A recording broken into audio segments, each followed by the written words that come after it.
boa noite a todos e a todas que estão aí acompanhando mais um ciclo de estudos do Nefama, né? Meu nome é Bruno Marconi, eu sou vice-coordenador do laboratório. Estou aqui no lugar do Igor, o Igor geralmente que ocupa esse espaço, né? Fazendo a apresentação do ciclo. Estou aqui acompanhado pelo meu querido Guilherme Oliveira, né? Estudante da Universidade Estadual de Minas Gerais, e pela nossa palestrante de hoje, né? A Raquel, minha amiga de mais de década aí, né, Raquel? De vida pessoal e acadêmica, né? A gente é amigo de... É verdade, é verdade. Amigo Quase 15 próximo, anos já. quase 15 anos já de amizade, né? A Raquel, Raquel Hoffman, professora, doutora Raquel Hoffman, até parece, né? Professora, doutora, Imagina! imagina, né? Eu queria apresentar a Raquel inicialmente, né, para a gente ter pra gente saber qual é a trajetória acadêmica dela, para vocês terem a noção do lugar da fala acadêmica dela. Né? Ela é formada em História pela Universidade Gama Filho, ela é mestre em História Comparada pela Universidade Federal do Rio de Janeiro e ela é doutora em História Social pela USP. Na qual ela defendeu o tese, eu anotei o nome da tese aqui, né? Anotei, né? Tem que anotar, que tem o título Filipa Rainha, Dona Filipa de Lencastre e o processo de legitimação da dinastia de Avis, né? A trajetória minha e da Raquel, a gente sempre dialogou bastante, né, Raquel? Sim. Por essa proximidade pessoal, né? E a gente sempre lia o texto um do outro, né? E eu sei que a Raquel gosta muito... A linha dela sempre foi trabalhando com mulheres na Idade Média, não é Sim. isso, Raquel? Sempre foi história das mulheres, sempre foi história das mulheres na Idade Média. Isso, desde a graduação, né? Isso. Em que na graduação e no mestrado você usou mais fontes literárias, não é isso? Usei fontes literárias na graduação, eu usei os Lusíadas para analisar o papel político da potencial rainha Inês Castro, porque se ela foi rainha, se ela não foi rainha, fica meio... E no mestrado eu usei os Lusíadas e as Crônicas Régias para analisar a interação política, o papel político, a relevância política de duas rainhas, a Maria de Portugal, que era a rainha de Castela, e a Inês Castro, o papel político dessas mulheres, como é que elas articulavam o poder dentro dos seus contextos, como é que o poeta representou essa articulação de poder e como é que os cronistas representavam essa articulação de poder. E no doutorado você ampliou o escopo do seu corpus documental para tratar também de objetos arquivísticos, né? De fontes arquivísticas. Isso.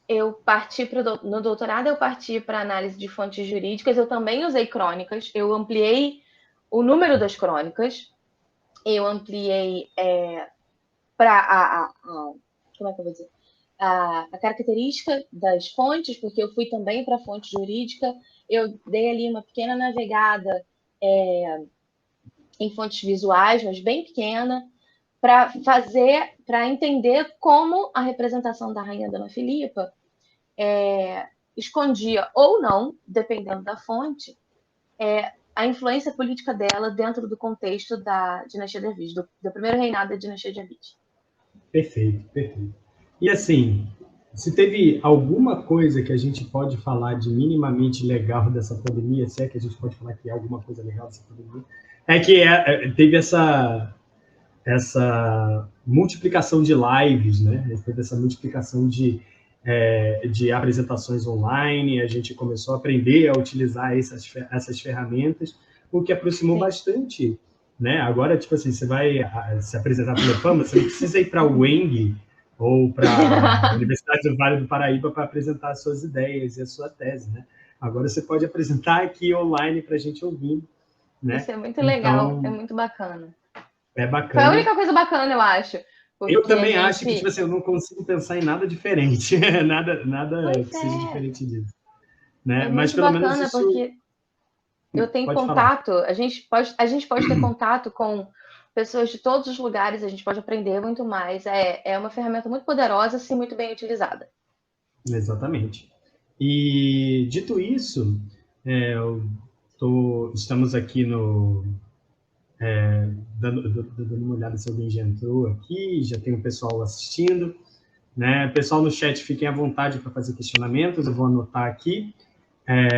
Eu vou abrir para a Raquel começar a falar e no final voltamos eu e o Guilherme com alguns comentários, algumas questões, algumas reflexões e a gente também anota as perguntas que vocês fizerem. Beleza? Então, Beleza? Guilherme é que está hoje, né, tá operando aqui a infraestrutura Guilherme está comandando as carrapetas. Está comandando as carrapetas. Então, Guilherme, pode botar a gente né, os bastidores e deixar. Valeu. E Pronto. Vai, Raquel, agora é pronto. você. Então, eu queria primeiro agradecer a oportunidade de falar para vocês, de ter esse contato, de apresentar um pouco do meu trabalho. Então, muito obrigada pela atenção e presença de todo mundo. Então, eu vou falar sobre o conceito de regionalidade, como é que a gente chega até ele, como é que a gente pode estudar e analisar as rainhas medievais ou mulheres em posições de poder. Eu vou focar nas rainhas, mas é importante a gente saber que essa abordagem ela não se limita às rainhas, ela pode ser utilizada para duquesas, princesas, enfim. Ou mulheres comuns, fora da realeza, também em posições de poder. O meu trabalho ele é sobre rainhas, mas é importante dizer de pronto que a abordagem pode ser adaptada. Aliás, eu sou uma firme, eu creio firmemente que toda abordagem deve ser adaptada, inclusive é uma grande parte do meu trabalho, a adaptação de abordagens. Então, gente, eu vou começar falando, eu tenho a minha tese aqui, toda anotadinha, mas eu não vou, obviamente, eu não vou ler a tese para vocês, eu vou deixar ela aqui só para eu dar uma olhada nela, para ver se eu esqueço alguma coisa. A primeira coisa que eu gostaria de falar é como as mulheres são vistas, são percebidas, são descritas, tanto nas fontes medievais, quanto em alguns trabalhos, em alguns textos, ao longo da historiografia, que se atém a essas fontes medievais com uma crítica não tão adequada para a história das mulheres. O que eu quero dizer? Eu quero dizer que, no medievo, a instituição detentora da hegemonia, da produção e difusão do conhecimento era a igreja. E muitas das fontes que nós temos descrevendo mulheres, descrevendo sua aparência, seu comportamento, suas atribuições sociais, enfim, seu papel social. Muitas das fontes que nós temos, muitos dos modelos que nós temos, são clericais. E essas fontes têm um problema que as mulheres geralmente são descritas como ignorantes, inaptas para o poder, demoníacas, dadas à insanidade, instáveis. Enfim, mulheres são postas por essas fontes de uma maneira que hoje nós entendemos como minimamente problemática. Só que tem um problema maior, é que essa é a norma, esse é o ideal, sabe? As mulheres elas são postas nessas fontes como demoníacas e negativas, etc. E elas são postas dessa forma para que o modelo, o contraponto nas próprias fontes, o modelo de mulher seja idealizado, a virgindade, a pureza, a virtuosidade. Então, não existe um caminho do meio. Existe a representação das mulheres comuns, das mulheres humanas, como negativas, uma representação muito negativa dessas mulheres, e uma representação extremamente positiva, mas idealizada, de mulheres místicas, de figuras místicas de mulheres.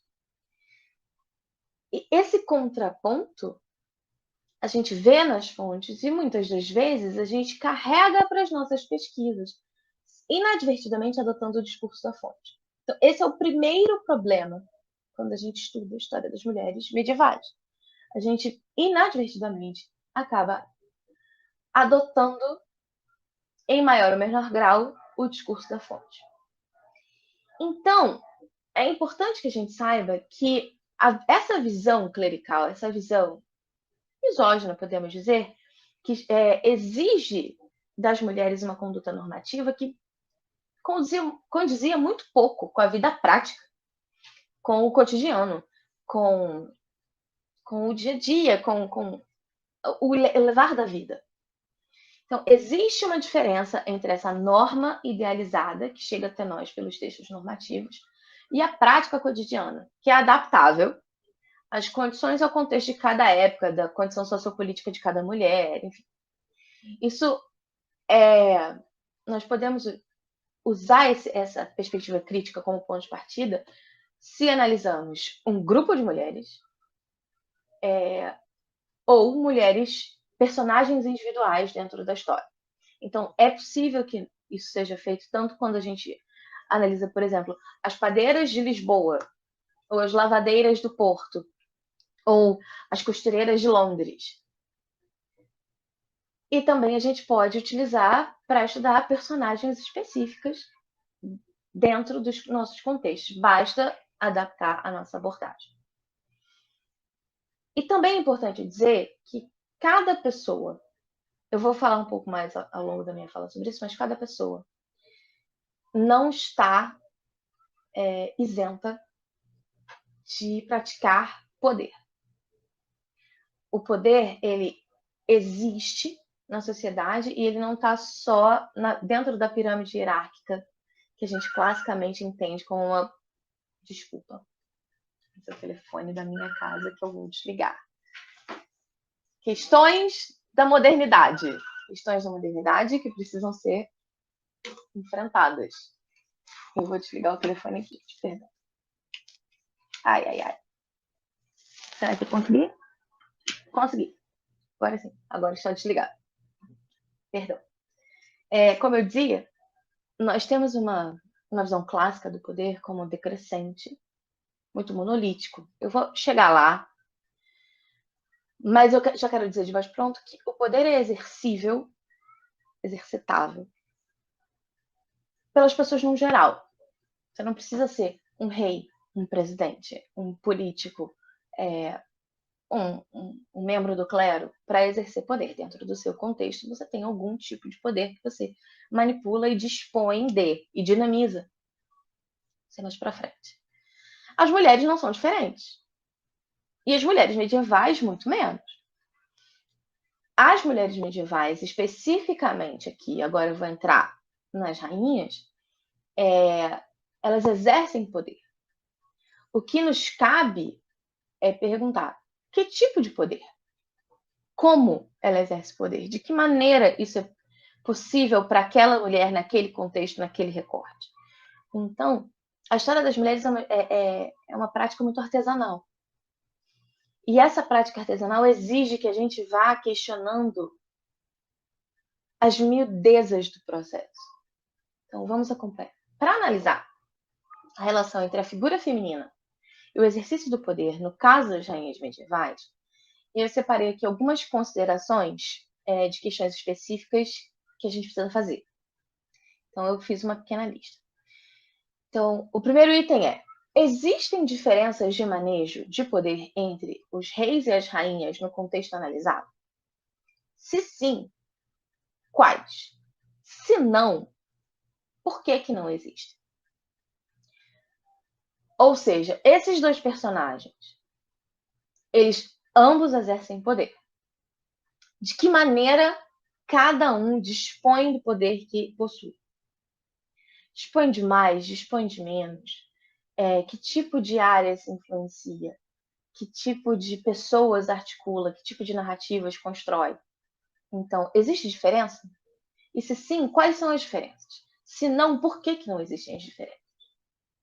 O próximo item é: Quais dinâmicas sociais facilitam ou dificultam os trâmites legais, políticos e ou sociais sob responsabilidade dessa rainha?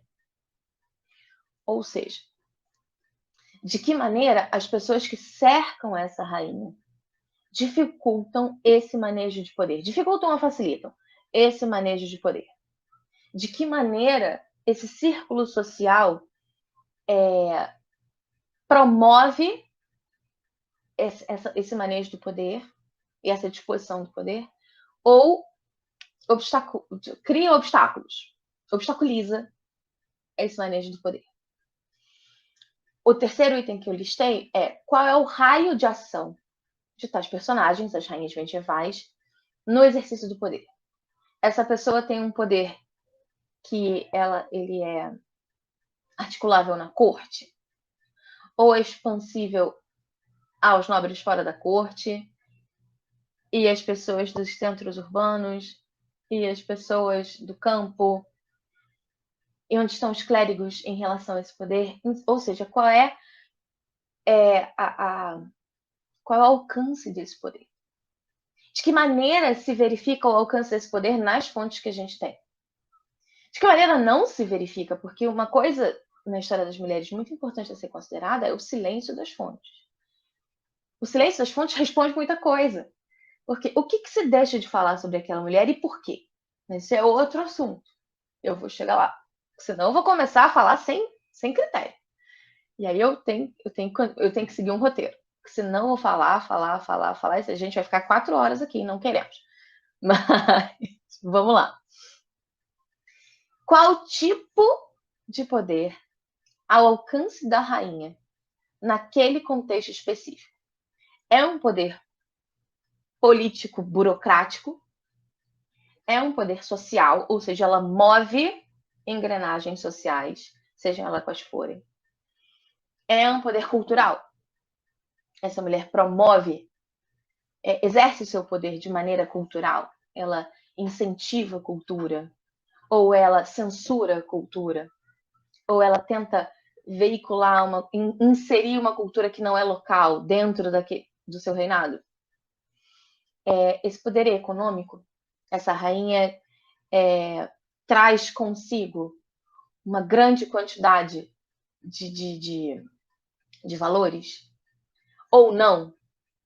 A rainha Dona Filipa, que eu estudei na tese, por exemplo, ela era uma rainha de muita estirpe social, mas ela entra no casamento e o dote acaba não sendo concretizado. Então, ela tem um poder social, mas ela não exerce, a princípio, um poder econômico, porque ela não traz com ela o dote. E outro item listado é de que maneira essa rainha ou essa mulher age ou poderia agir dentro do seu contexto sociopolítico. Esse é complexo. Por quê? Porque a gente precisa fazer os questionamentos certos da fonte. Porque de que maneira ela age pode ser completamente diferente do que a fonte descreve que ela age, especificamente em fontes cronísticas. Por exemplo, a rainha Dona Filipa, da minha tese, as crônicas descrevem esta mulher como uma mulher muito santa, muito pia, muito delicada, que não se envolvia diretamente nas questões do reino. Por outro lado, a chancelaria régia nos coloca uma Filipa completamente diferente. Nos coloca uma Filipa que participa do reino politicamente, burocraticamente, economicamente, socialmente. Uma rainha de intensa participação. Fazer os questionamentos certos, as fontes que nós temos, é muito importante. Perceber o que elas falam, o que elas não falam. Um questionamento que eu fiz ao longo da minha pesquisa foi: por que as crônicas não colocam essa ação política e burocrática dessa mulher na descrição? Porque não é interessante. Por que não é interessante? E aí a escrita da tese foi se desenvolvendo, a pesquisa, que eu ainda faço, né? Porque a tese não acaba a pesquisa, crianças. A tese é o ponto, é o trampolim para uma pesquisa ainda maior. Então, não se enganem. Não vai acabar com a tese. Muito pelo contrário, vai continuar e continuar e continuar. Isso é muito bom. Então, por que não é interessante falar sobre o poder político dessa mulher nas crônicas? Se ela foi tão importante para o reino assim. Se o cronista tenta nos dizer que essa mulher foi importante para o reino, por que não se fala disso nas crônicas? Por que o silêncio? Então é importante a gente saber o que as fontes falam e o que elas não falam e quais as interferências, as diferenças de discurso entre uma fonte e outra. E o último fator que eu listei aqui, a última questão específica que eu gostaria de passar é: quais fatores poderiam afetar o escopo de ação da rainha ou poderiam ser afetados por sua ação direta? Ou seja, essa pessoa vive um período de guerra e tem seu escopo de ação limitado ou aberto. Por exemplo, quando Dom João I de Portugal estava em combate, quem ficava na governança do reino como regente era a rainha Dona Filipa. Então, nesse contexto, ela tem uma ação muito maior, muito mais prolífica, e bem no começo do reinado, ele se casa em 1387, dentro de uma guerra na Península Ibérica. E se casam por isso também, se casam por esse motivo. Então, enquanto ele está em campo de batalha, ela está na retaguarda política do reino, logo recém-chegada.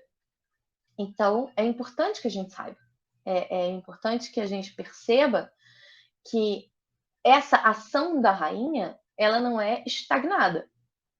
De acordo com o contexto, ela aumenta ou diminui, ela se expande ou contrai. Então, isso é importante a gente saber das nossas fontes. Isso é uma pequena lista de perguntas que guiam a análise do poder das mulheres no período medieval. E eu vou repetir para o pessoal que chegou agora, boa noite a todos que estão chegando agora. Eu falo sobre poder das rainhas e regionalidade e estado de rainha, enfim, poder regionalício, mas, como eu disse no começo da transmissão, essa abordagem ela pode e deve, por favor, ser adaptada para outros tipos de mulheres dentro do medievo, dentro, claro, do contexto de cada pesquisa. Essa análise do poder, o poder não é apenas um poder régio ou regionalício, não é um poder ali apenas de reis e rainhas, mas o poder se exerce em várias esferas de um reino, em várias esferas do medievo. Então, como é que esse poder é exercido em várias esferas? Eu espero ajudar as pessoas a pensar sobre as dinâmicas e as nuances e as camadas do poder no medievo. Eu falei sobre as questões que a gente tem que fazer para as fontes, eu falei sobre como a gente deve lidar com as fontes, mas eu não coloquei ainda um problema sério das fontes, que elas são extremamente fragmentárias quando a gente trata de história das mulheres. Fragmentárias como? Em primeiro lugar, as fontes elas são raramente de autoria feminina, de autoria da mão de mulheres. São muito raras no medievo os vestígios femininos, porque isso é uma observação da Michelle Perrault, que eu uso bastante na minha pesquisa, que os vestígios femininos ao longo da história, porque as fontes são selecionadas, né? Nem tudo que se produz num contexto chega até nós, historiadores contemporâneos. A gente sabe que as fontes são selecionadas de acordo com interesses, de acordo com motivos políticos e culturais diversos. A gente sabe que existe uma depuração dessas fontes. Então, as fontes de autoria feminina, geralmente elas são deixadas para trás. elas geralmente são deixadas esquecidas, elas geralmente são diminuídas em importância, né? Em relação a outros tipos de fontes e fontes de autoria masculina. Então, esse é o ponto número 1. A autoria raramente é feminina. Então, a gente está olhando para as mulheres medievais de uma perspectiva muito carregada, uma perspectiva masculina muito carregada. Então, é um problema de male gaze mesmo. Male gaze é uma expressão que, em inglês que fala sobre a perspectiva do homem sobre a mulher e como essa perspectiva, às vezes, objetifica as mulheres de diferentes maneiras. Então, é uma perspectiva parcial, e parcial de uma maneira muito problemática para quem estuda a história das mulheres. Como se isso não fosse suficiente, essas fontes de autoria masculina ou patriarcal não exibem a perspectiva feminina sobre as questões narradas, ou seja, são homens que produzem, e esses homens que produziram não levaram em consideração a perspectiva feminina. Então, nós temos um problema de perspectiva duplo quando a gente aborda as fontes. É importante a gente lembrar que essas fontes são parciais, representam contextos específicos, intenções específicas com aquele registro. Então, os cronistas portugueses, eles têm intenções na hora de descrever as crônicas de um reinado. Algumas passagens podem ser exaltadas, outras podem ser diminuídas em importância. E isso afeta, claramente, a todos nós historiadores. Agora, analisar como é que a gente pode solucionar isso, como é que a gente pode mitigar. Solucionar não, porque solucionar é muito ambicioso. Mas como é que a gente pode mitigar? A gente pode fazer isso analisando as origens da fonte e as suas condições de produção. Isso é de suma importância em qualquer trabalho historiográfico, mas sobretudo quando se trata da história das mulheres. Por exemplo, durante o mestrado, eu fiz a minha pesquisa sobre o Luís de Camões, sobre os Lusíadas, né? Sobre como a representação de algumas personagens são feitas nos Lusíadas. Eu não vou mergulhar nisso aqui, senão eu vou fugir completamente do tema. Mas basta saber que eu não estudei apenas os Lusíadas e como o Camões representa as mulheres nos Lusíadas. Mas eu peguei a obra camoniana para tentar entender como é a perspectiva do Camões sobre as mulheres, para entender o que ele estava falando sobre os personagens que eu queria tratar. Então, é um trabalho de costura, né? de captação, de depuração desses fragmentos. Além disso, tem que ver existe a necessidade de a gente ver as condições de produção. Quem escreveu? Foi um clérigo? Foi um leigo? É uma pessoa uma pessoa urbana?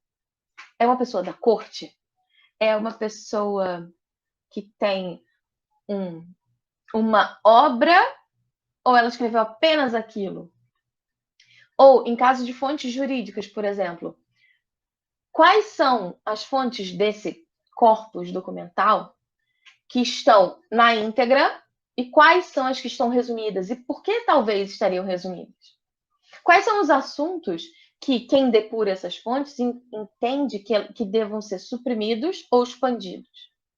Então, essa análise, tanto das origens quanto da condição de produção, é de suma importância para a história das mulheres, porque a gente vai encontrar as mulheres medievais nessas frestas, nessas brechas.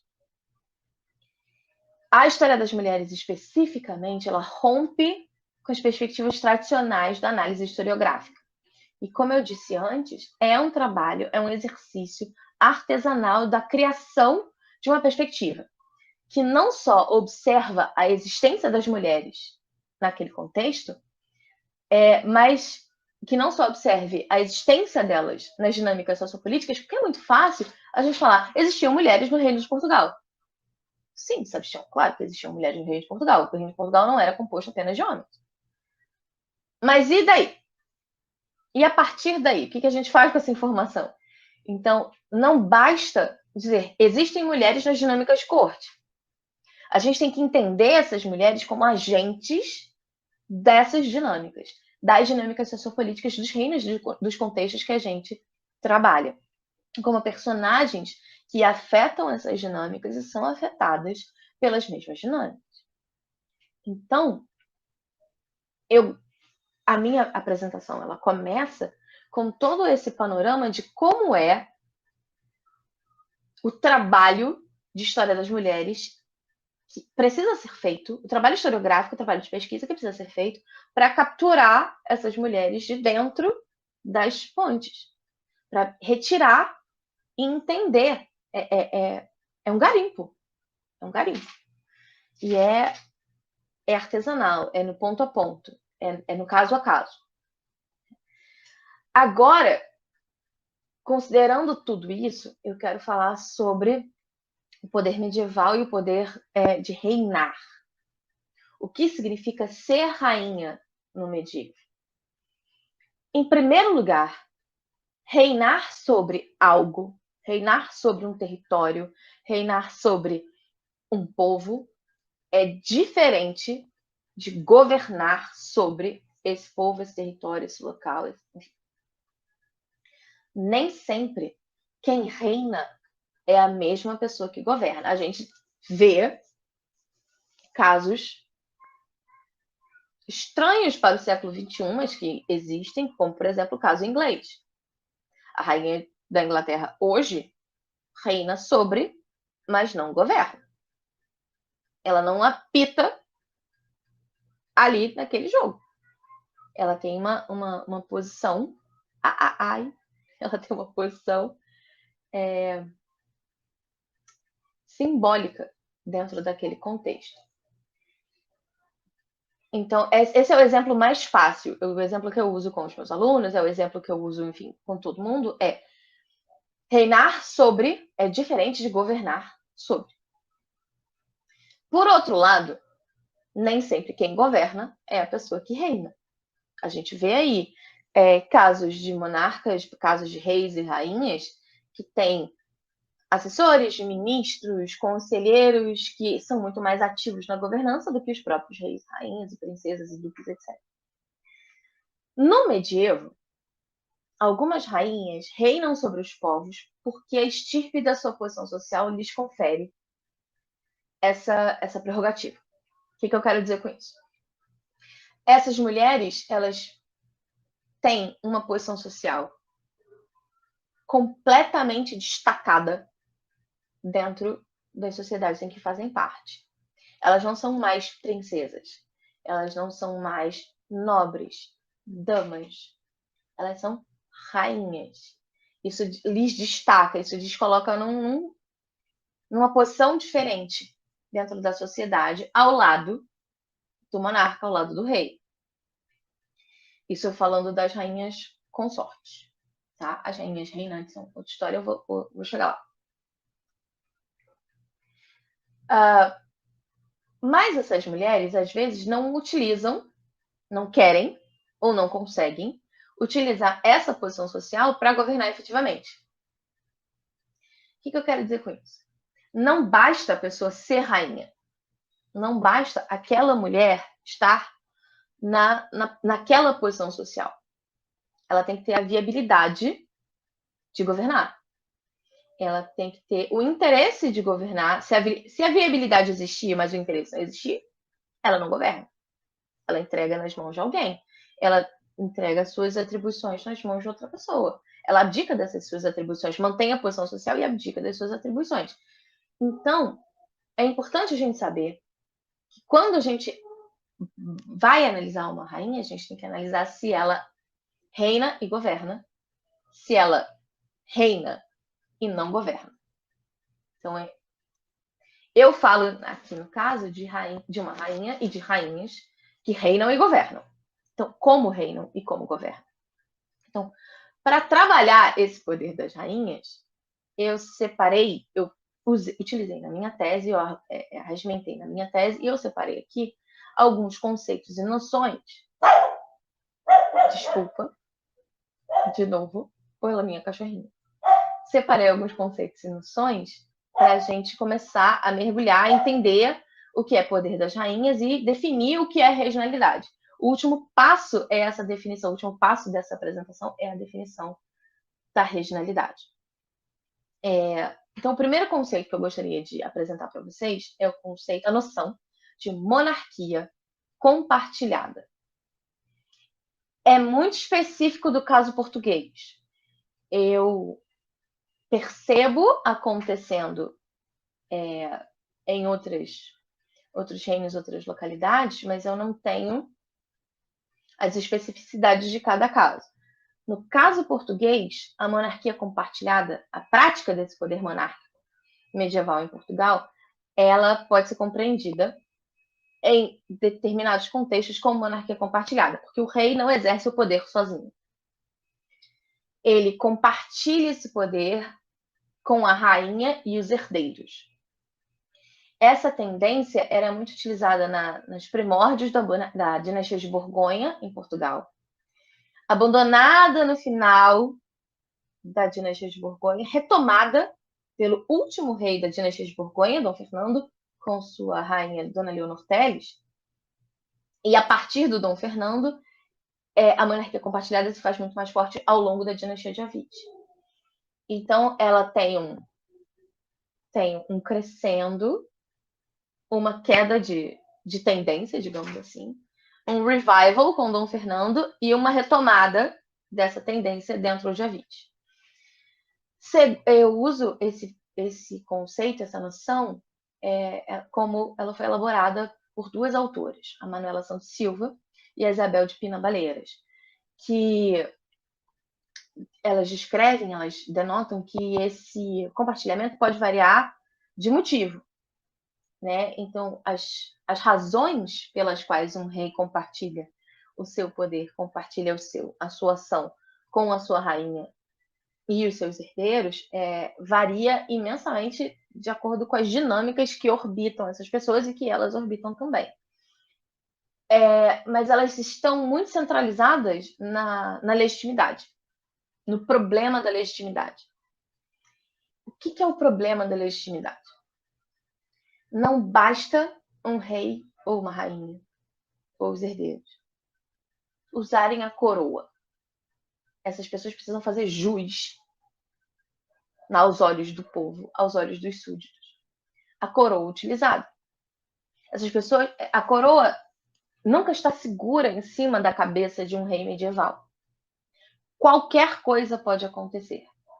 Uma usurpação de trono, um problema de herança, uma rivalidade entre irmãos ou entre parentes. Uma coroa nunca está 100% segura na cabeça de um rei ou uma rainha medieval.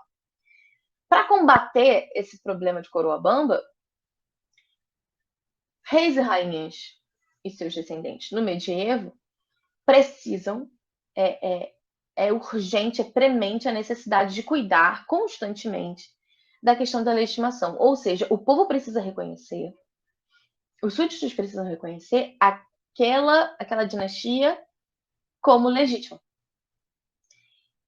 Quando eu digo povo, muitas vezes eu falo do povo arraia miúda, não nobre, e eu também posso falar dos nobres também. Se os nobres não reconhecem, é muito complicada a governança desse reino. Se o povo não reconhece, é muito complicada a governança desse reino. Então, quando eu falo, eu vou me privar de falar povo, porque pode ficar só na raia miúda, talvez. Pode ficar muito, muito, muito fixado como a raia miúda, mas eu estou falando... Quando eu falo de súditos, eu estou englobando todo mundo. Então, súditos é uma palavra melhor. Então, esses súditos precisam reconhecer como legítimo aquele poder. Então, essa coroa, para dar uma estabilizada na cabeça, para parar de sambar em cima da cabeça dos reis, ela precisa ser legítima. E como a monarquia compartilhada funciona para legitimar, para ajudar no esforço de legitimação? Ela funciona como um instrumento de... Olha, é como se essas dinastias estivessem exibindo. Olha como nós somos fortes. Olha como nós não teremos problemas com o herdeiro. Olha como nós não teremos problemas de sucessão. Olha como nós podemos agir em várias frentes, eu na batalha e minha esposa como regente, ao mesmo tempo. Olha como o reino não ficará desamparado. Então, a centralização dessa perspectiva de poder, não é a centralização do poder, é a centralização dessa perspectiva na figura do rei, ela é benéfica em alguns pontos e ela é completamente maléfica em outros. É preciso distribuir a articulação do poder entre a família real para que essa legitimidade possa ficar mais aparente. E essa monarquia compartilhada... Oi, Igor! Tudo bom?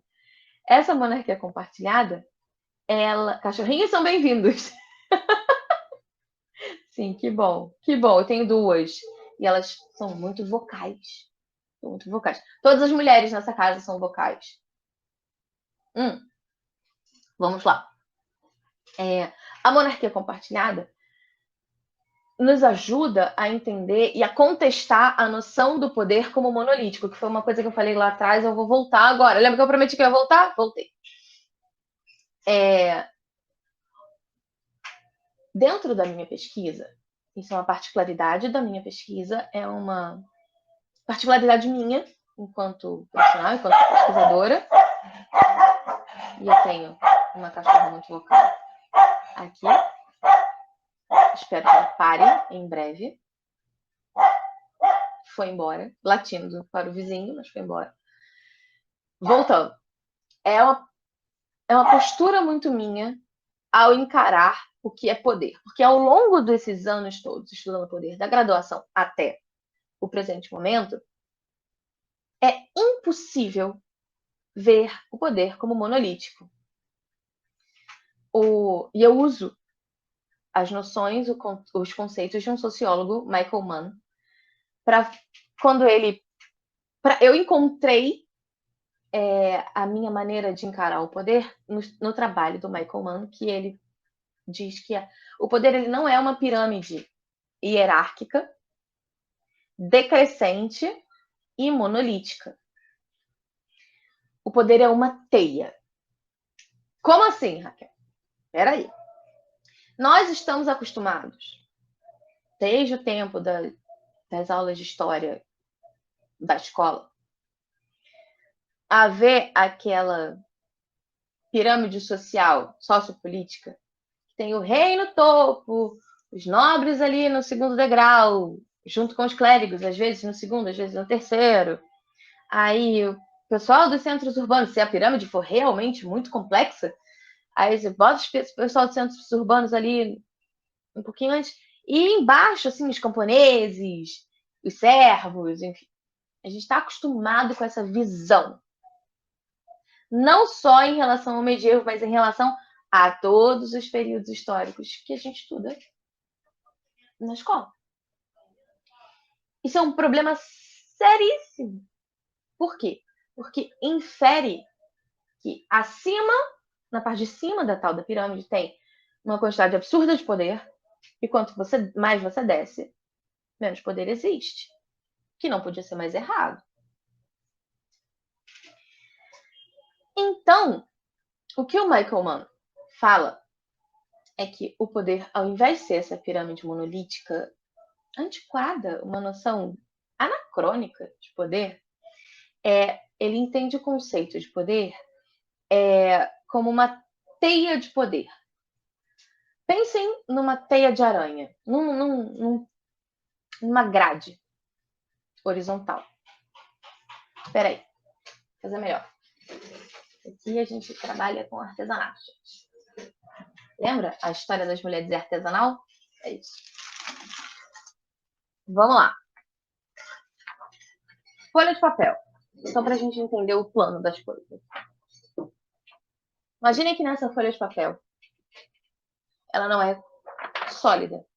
Ela é uma teia, ela é uma grade, ok? E dentro dessa grade existem diferentes núcleos de poder. Grandes, pequenos, médios, próximos, afastados, não interessa.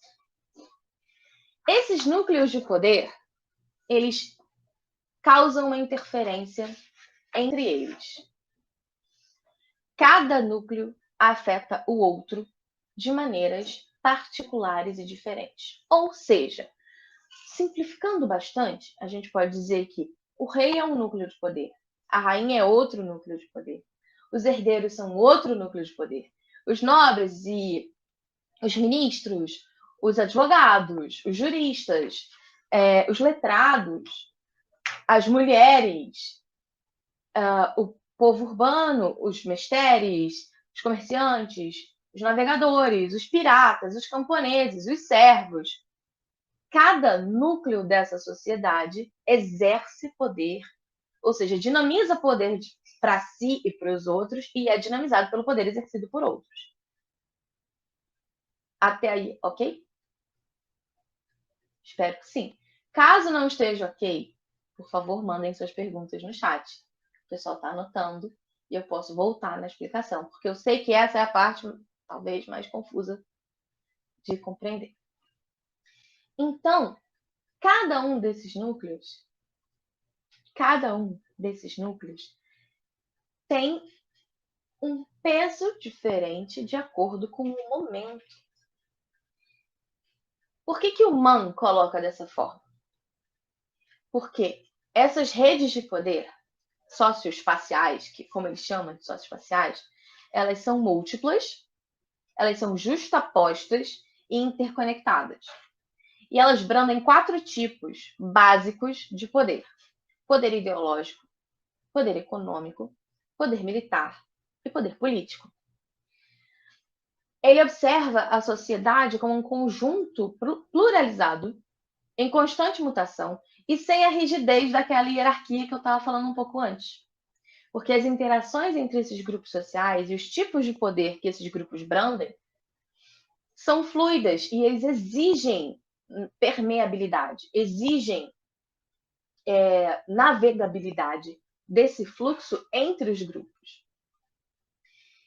E na minha pesquisa, eu detectei que esse conceito se aplica ao medievo porque o poder medieval ele não é estanque na figura do rei, mas ele é distribuído na rede de núcleos de diferentes cargas de influência, que constantemente disputam entre si a primazia em diferentes campos dentro de uma sociedade pluralizada.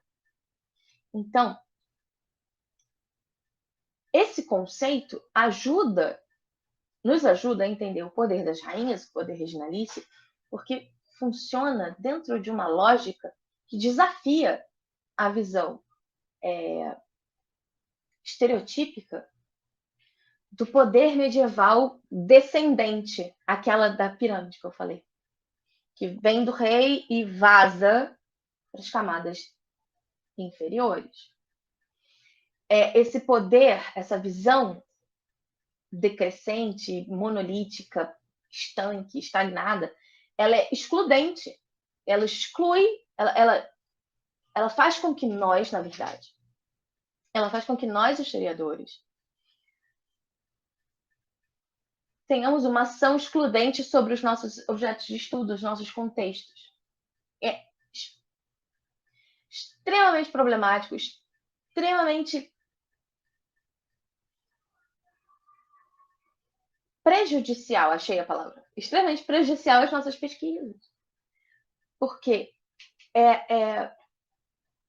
se a gente não entende, se a gente exclui objetos de estudo, se a gente exclui parcelas da sociedade da nossa pesquisa, a pesquisa não está completa, a pesquisa não está abrangente, a pesquisa não está boa. A pesquisa ela não é devidamente articulada, ela não é devidamente colocada. E é importante porque uma vez, quando eu fui apresentar regionalidade de um evento, me perguntaram, mas Raquel, essa noção não desafia a organização social medieval? A organização social deles, que se descrevem como que essa ordem social descrita nas fontes ela é muito pouco permeável, ela não desafia, ela não ignora, ela não nega a prática da organização social medieval, mas ela permite analisar que existe um movimento de influência, de informação entre esses núcleos de poder. Esses núcleos, eles não são ignorados, eles não são negados. A gente tem um núcleo nobre de poder, a gente tem um núcleo régio de poder, a gente tem um núcleo popular de poder. Isso não é negado. Essa organização social está lá, está posta, e não é desafiável. A gente percebe que a sociedade medieval ela tem seus núcleos, seus grupos sociais.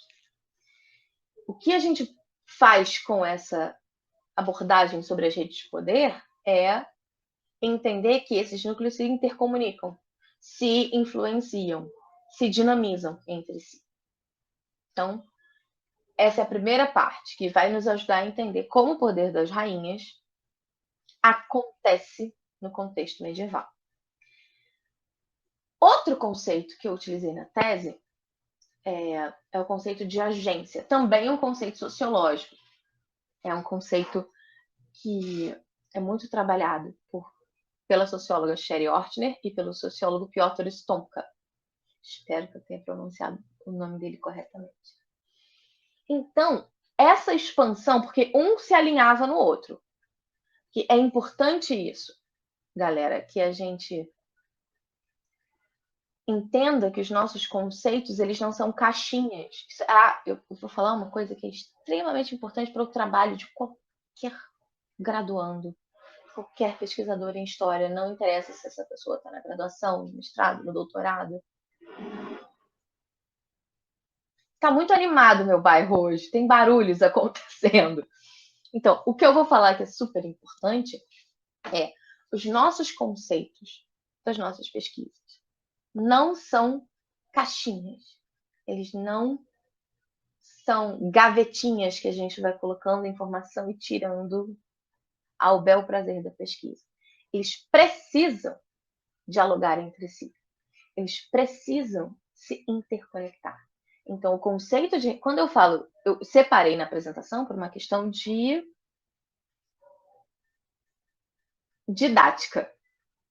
Mas, dentro do trabalho de pesquisa, não só da tese, porque a tese é um aspecto do trabalho de pesquisa, mas da pesquisa como um todo, esses conceitos eles precisam conversar o tempo inteiro. Lembrem-se sempre disso. Os conceitos não são separados em caixinhas. Eles são interconectados. Eles precisam dialogar, eles precisam conversar. Então, o conceito, a noção de redes de poder do Michael Mann dialoga com o conceito de agência da Sherry Ortner e do Stomka. Porque essa compreensão do poder enquanto plural, enquanto dinamizador e dinamizante de diversos núcleos sociais, faz com que a gente possa observar as mulheres medievais como agentes da sociedade medieval. Faz com que a gente possa observar essas mulheres, apesar dos textos normativos dizerem o contrário, apesar dos textos clericais, né, dos modelos clericais de mulher, que eu falei lá no começo da apresentação, que eu comecei a apresentação sobre, apesar desses modelos apresentarem para nós mulheres ideais, muito virtuosas, muito santas, muito pias, muito sagradas e puras e virginais, etc, etc. Apesar desses modelos serem apresentados, a prática cotidiana é diferente. A prática cotidiana é que essas mulheres sejam agentes sociais. Então, a noção de uma sociedade pluralizada e uma sociedade que possui núcleos diferentes de poder nos ajuda a entender essas mulheres como agentes da sociedade medieval. Elas são inextricáveis, elas são inseparáveis da sociedade. Como eu falei antes, a sociedade medieval não é composta apenas de homens. E essas mulheres que são inextricáveis, inseparáveis da realidade social, elas são pessoas que possuem a capacidade de agir previsível ou imprevisivelmente dentro dos seus próprios contextos, dentro das suas próprias sociedades, dentro desses núcleos de poder. Então, elas modificam e são modificadas por essas relações o tempo inteiro. A gente não pode excluir as mulheres ou qualquer outra minoria da nossa análise, do processo analítico da história, quaisquer que sejam os nossos recortes temporais, porque não só temporais, temáticos, geográficos, enfim, os nossos recortes. Porque nós, mulheres, somos agentes da sociedade e na sociedade. Isso é uma realidade tanto para o século XXI quanto para o século XIII, quanto para o século XIV, não interessa. Nós nunca deixamos de agir nessa sociedade, modificá-la e sermos modificados por ela. Como dessa maneira, nós somos indissociáveis dessas dinâmicas, onde há poder, há mulheres agentes da sociedade dinamizando e sendo dinamizadas por elas. E como cada agente, ou seja, cada pessoa, tem uma gama de diferentes possibilidades de ação, e essas possibilidades de ação interferem umas nas outras, daí, segundo a Sherry Ortner e o Stonker, advêm os conflitos e as disputas de poder na sociedade. Então, esses conceitos eles vão se relacionando.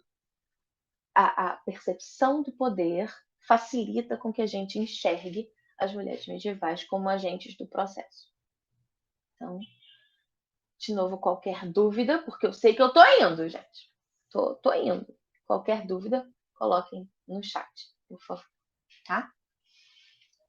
O próximo conceito que eu articulei na minha tese vai ser divertido, porque o Bruno tá assistindo, e é um conceito do Thompson. Então, tem aí conversa pra gente, meu amigo. Tem aí conversa pra gente, porque o Bruno trabalha bastante com o Thompson e entende fenomenalmente do Thompson, e é curioso, é divertido. Sempre falar do Thompson na presença do Bruno é divertido. Mas, da mesma maneira que a gente não pode dissociar as mulheres e as suas agências como membros da sociedade, a gente não pode separar das mulheres o impacto dos processos.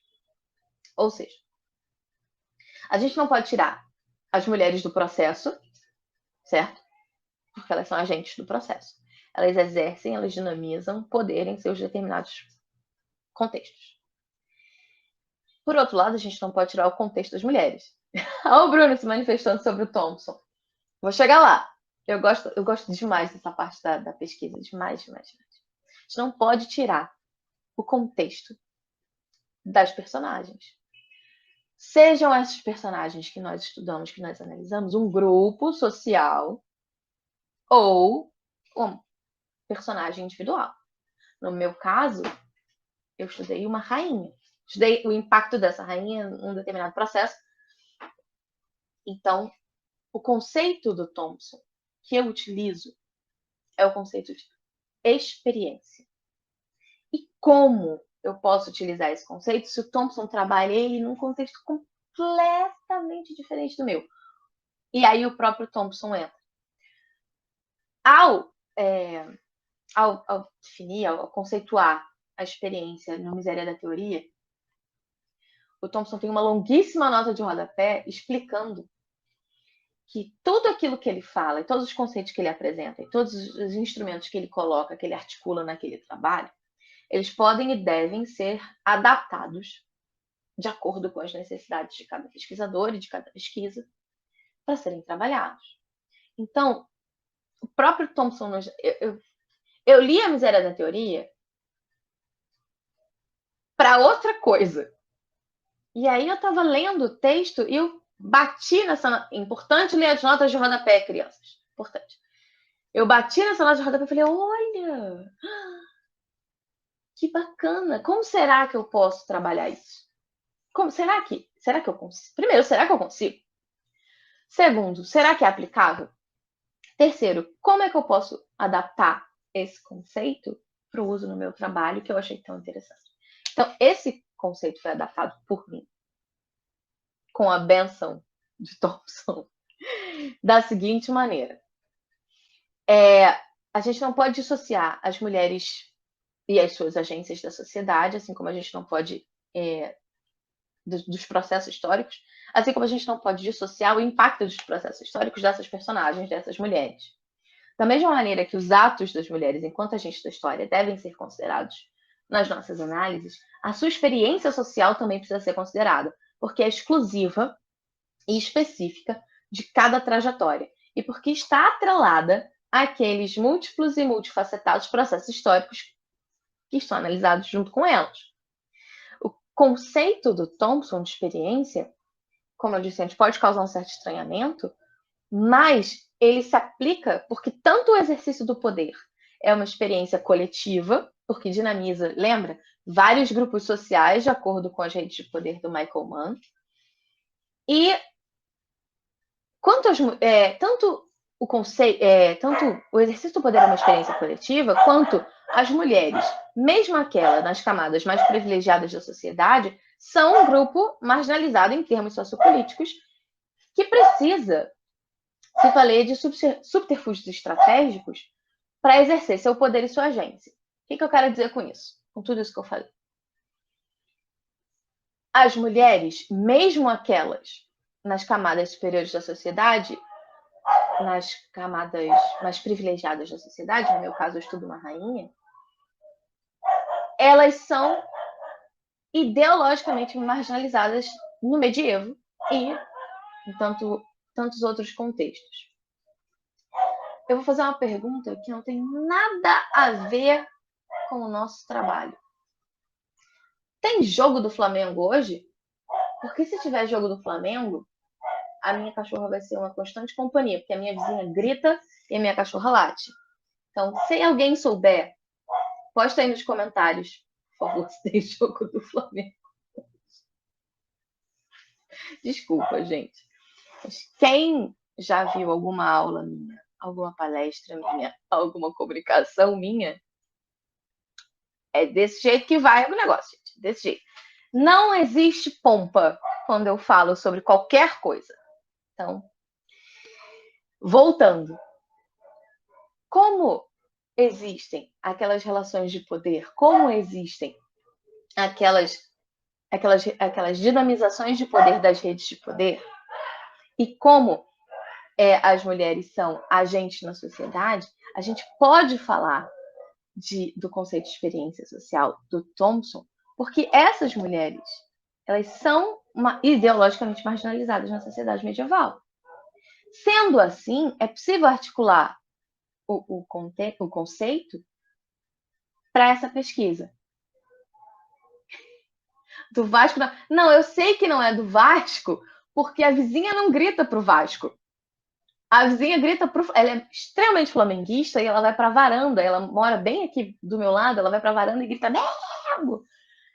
E aí todos os cachorros do bairro torcem com ela. Hoje é por isso que a minha cachorra está louca lá fora, louca. Então, muito obrigada. E peço desculpas pela vizinha, pela cachorra, pelo barulho. Mas vamos que vamos, gente. São os pequenos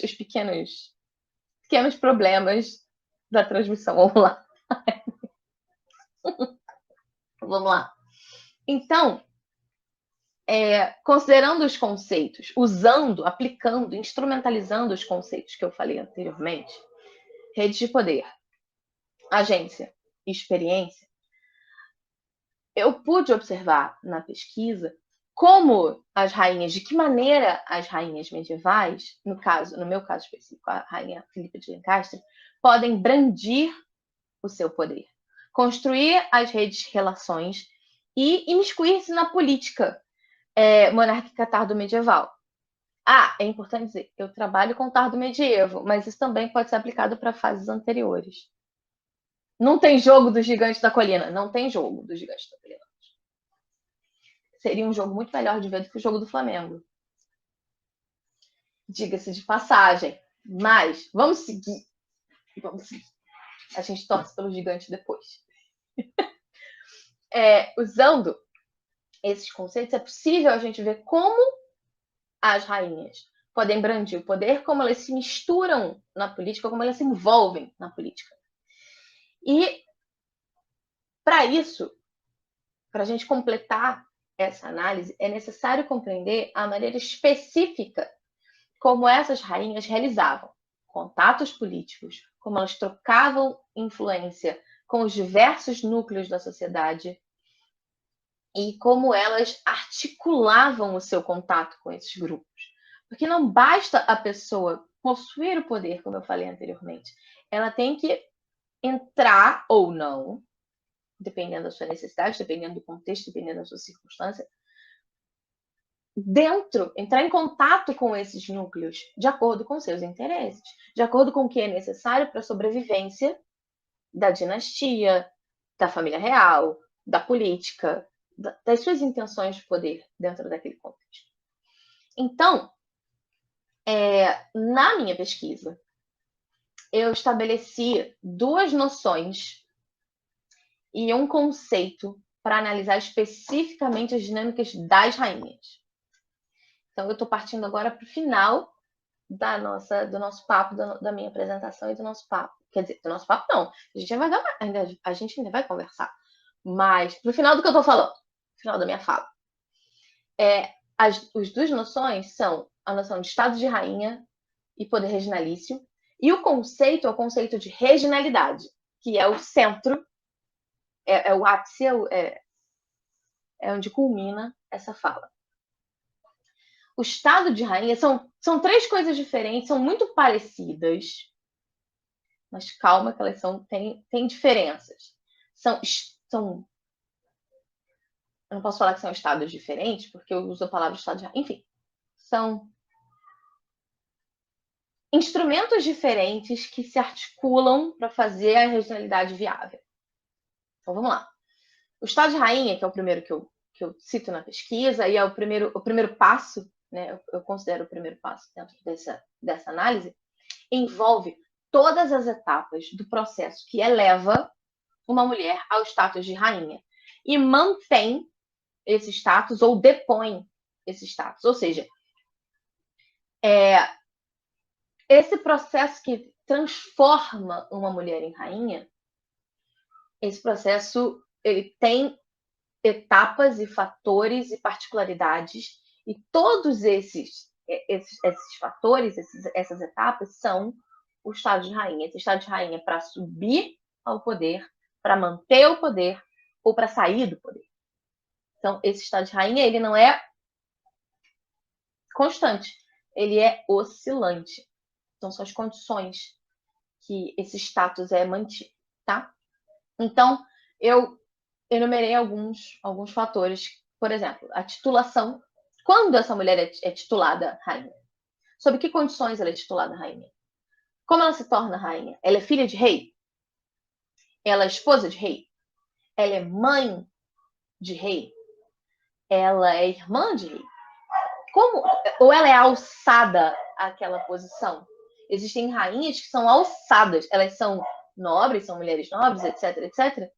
Mas, se não me engano, a gente tem o caso da Matilda da Inglaterra, que ela é alçada por dinâmicas sociopolíticas, né, a essa posição. E a série de condições que faz com que essa mulher seja alçada rainha é o que eu chamo, na minha pesquisa, de estado de rainha. Gol do Flamengo! O estado de rainha ele se relaciona com as particularidades de cada reino, reinado e composição da cúpula de poder de cada contexto específico. Ou seja, essa mulher tem apoiadores? Se ela tem apoiadores, quem são esses apoiadores? Se ela não tem apoiadores, quem são seus inimigos? Quais são as condições que levaram, quais são os fatores que levaram essa mulher a esse estado? Quais foram as alianças traçadas para que ela ocupasse essa posição? Se ela é uma rainha consorte, de que maneira se constrói a trajetória dela de nobre, provavelmente estrangeira, geralmente estrangeira, à rainha consorte. E se ela é reinante, qual é a trajetória dessa herança? De que maneira ela chega? Ela é direta ou indireta? Por exemplo, saindo um pouco do medievo, indo para o século XIX, a rainha Vitória, ela era rainha reinante, mas a herança dela não era direta. Então, qual é a trajetória que leva essa mulher? Por quê? Que tipo de dinâmicas fizeram com que ela fosse alçada e não outra pessoa?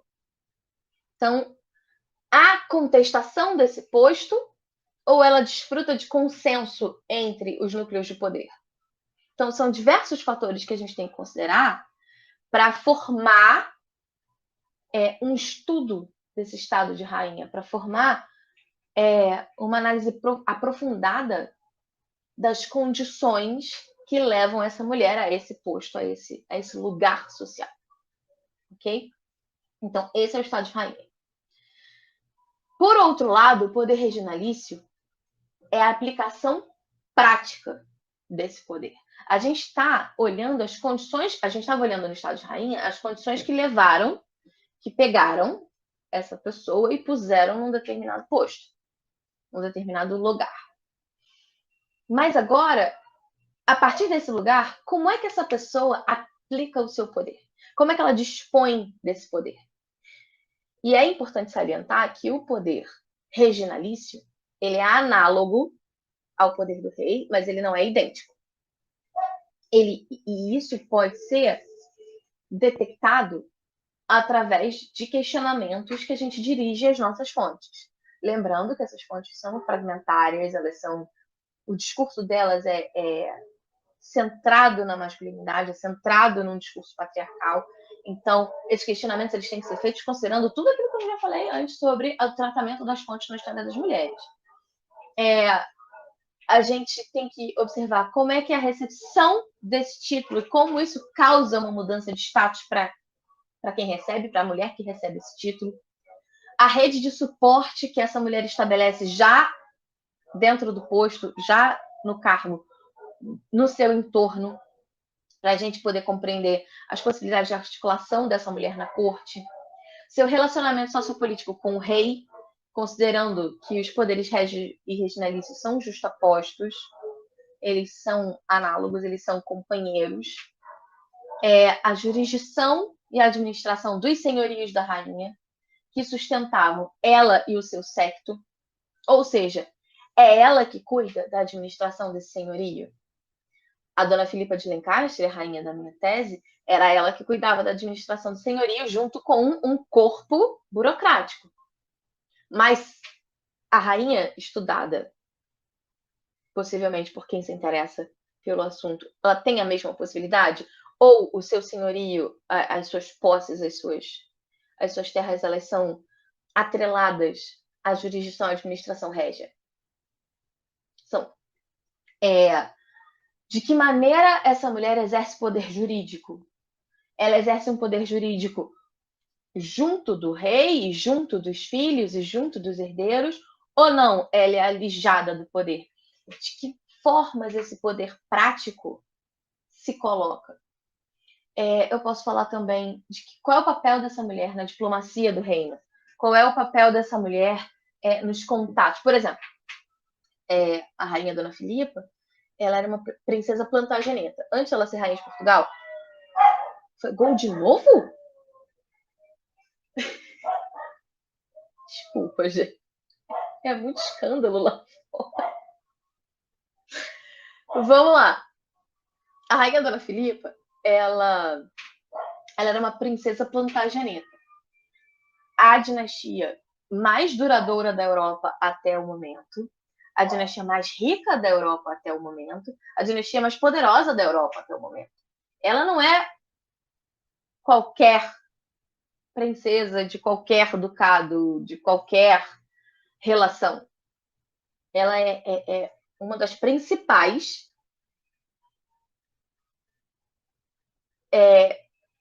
membros de um núcleo de poder bastante denso, de bastante poder gravitacional dentro da rede de poder europeia, digamos assim, da rede de poder daquela região ali. Então, quando ela vai a Portugal, ela não vai apenas por uma questão matrimonial, uma questão Portugal e Inglaterra apenas. Ela vai por todo um contexto das Ilhas Britânicas, França, Portugal, Espanha, e, enfim, os reinos espanhóis. Quando eu falo Portugal e Espanha, eu estou falando de Portugal, eu estou falando Castela, Leão, Aragão, estou falando de Espanha para dar uma simplificada. Então, qual é o papel dessa mulher nesse arcabouço diplomático que se forma? Na tese, eu faço a análise de diversos tipos de fontes, inclusive fonte epistolar, que é uma fonte, é uma carta da rainha Dona Filipa ao seu irmão, o rei da Inglaterra, tratando de questões diplomáticas. Então, a minha rainha, a rainha que eu estudei na pesquisa da tese do doutorado, ela tem um papel diplomático intenso. A rainha, que hipoteticamente alguém aí fora, na nossa audiência, estudará, ela tem esse tipo de articulação diplomática? É maior, é menor? Não existe? Existe? Qual é a capacidade de articulação dessa mulher com os seus súditos? Tanto os súditos nobres quanto os súditos da raia miúda. Da raia miúda, especificamente pelas atividades caritativas, que era um dos papéis, uma das funções da rainha. Era a atividade caritativa dentro do reino. Ela é reconhecida pelas suas obras sociais. Que tipo de obras sociais ela faz? Ela faz hospitais? Ela faz escolas? Ela é patrona de instituições culturais? Ela faz caridade com os órfãos? Ela faz caridade com as viúvas? Ela faz caridade com os leprosos?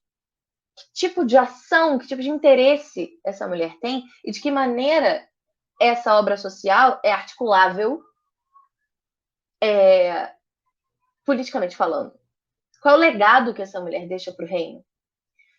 O legado da rainha Dona Filipa é um legado interessante porque existem, ao longo da história portuguesa, diversas alusões contemporâneas a ela e posteriores a ela da sua ação social. Ela é, junto com a rainha Santa Isabel,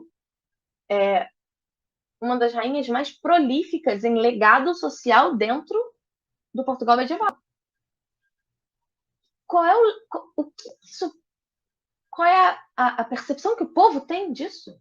De que maneira a gente vê nas fontes, sejam essas fontes cronísticas que têm um interesse narrativo, um interesse discursivo, seja em fontes jurídicas, seja na arte, na literatura, qual é o impacto que essa pessoa deixa com a sua obra, com a sua influência?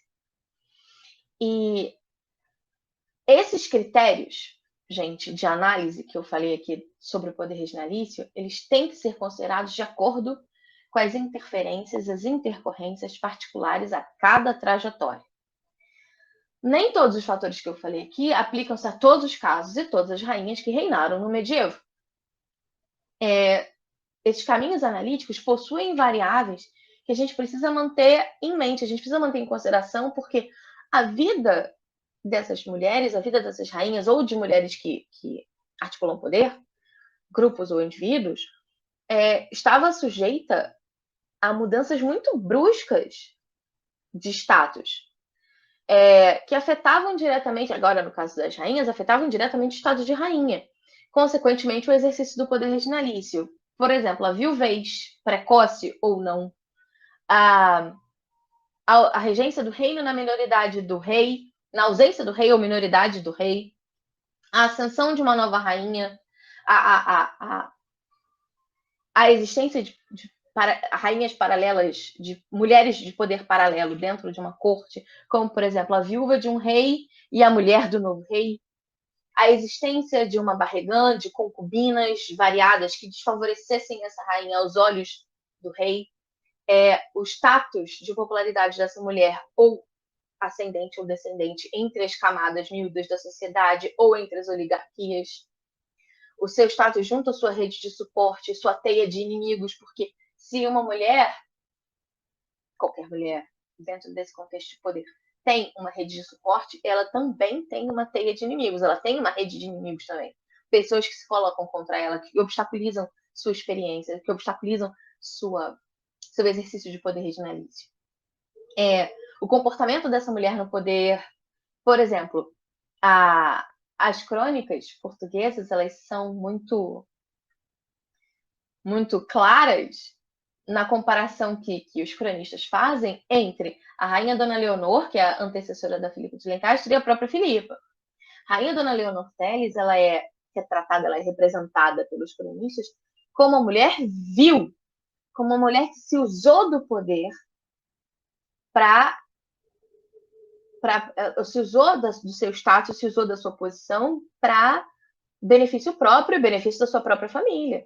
E que prejudicou o exercício do poder régio do marido, do Dom Fernando. E como isso é representado? A gente não pode assumir esse discurso como real. A gente tem que entender que ele é uma perspectiva. Como é que a gente pode detectar isso em diferentes tipos de fontes? Fontes jurídicas, fontes epistolares, arte, enfim. É necessário, então, o que eu proponho é a gente dar sempre um passo atrás para considerar essas variáveis dentro daqueles eixos que eu falei do estado de rainha e do poder regionalício. A gente tem que sempre lembrar que essas pessoas são pessoas e que suas vidas elas são dinamizadas por questões muito humanas, pela viuvez, pelo nascimento ou morte dos filhos, enfim. O poder medieval ele não é personalizado, pelo menos eu não o vejo. Existem muitos pesquisadores, muitos profissionais que veem esse poder como personalizado. Não é o meu caso. Eu não vejo esse poder como personalizado, eu vejo esse poder como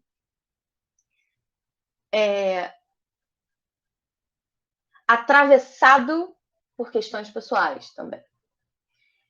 São questões políticas, são questões de Estado, são questões de reino, são questões...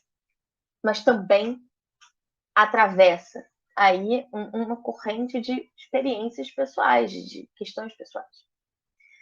Para fechar a minha fala, porque eu já estou bastante avançada no tempo, o conceito de regionalidade ele é um conceito trazido do inglês e trazido do francês para um contexto lusófono. E quando eu falo contexto lusófono, eu falo especificamente do estudo do medievo português também. Eu não falo só da língua, mas falo do estudo do medievo português, que é o meu recorte, né?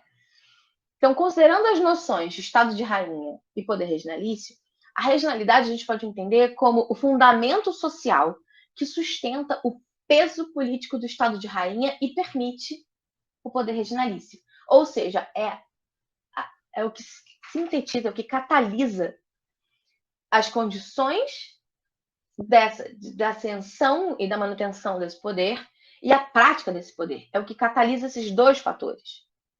É o conjunto de instrumentos, de mecanismos, de dinâmicas, o manejo desse aparelho que garante a essa mulher a condição de posse do poder, que confere a ela status diferenciado dentro da sociedade medieval, da sociedade tardo-medieval, e as prerrogativas da governança.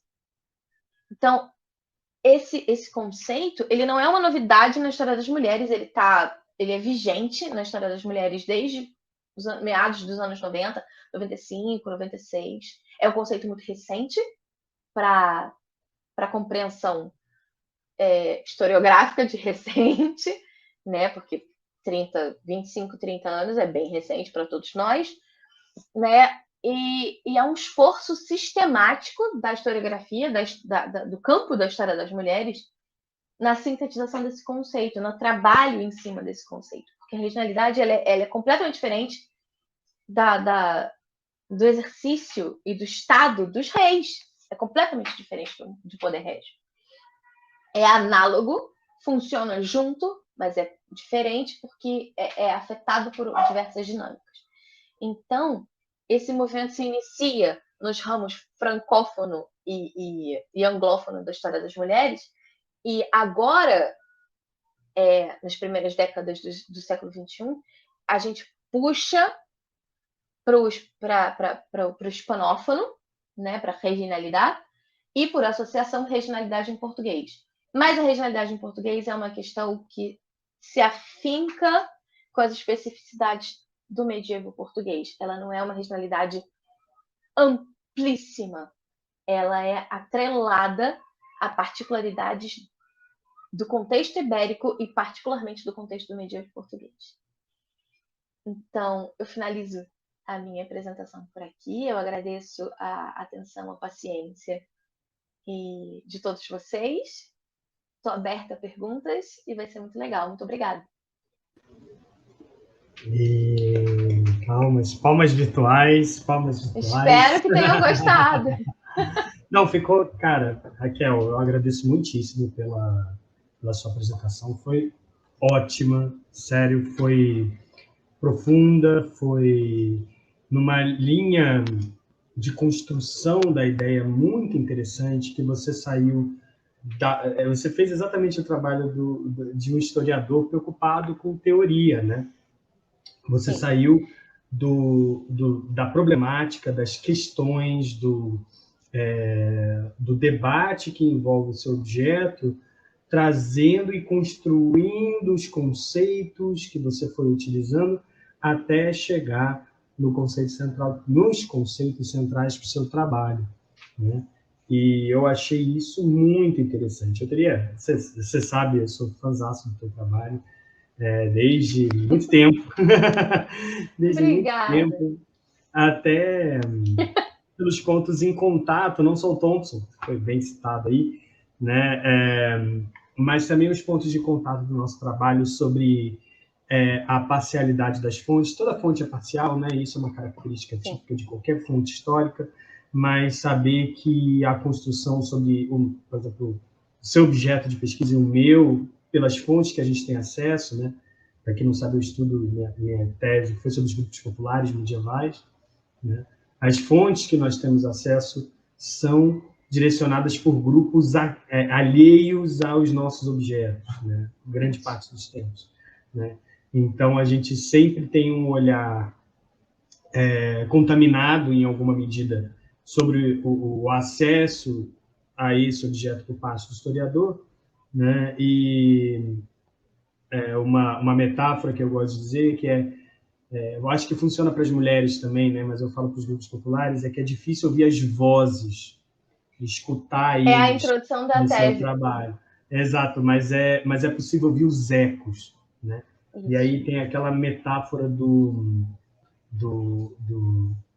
Walter Benjamin, né? De pentear a história contra pelo, né? A história está direcionada para um caminho, e é aquele caminho que você escreveu as fontes que você trabalha, fontes clericais, masculinos, de grupos dominantes, nananana, e a gente está tentando fazer exatamente o caminho oposto, né?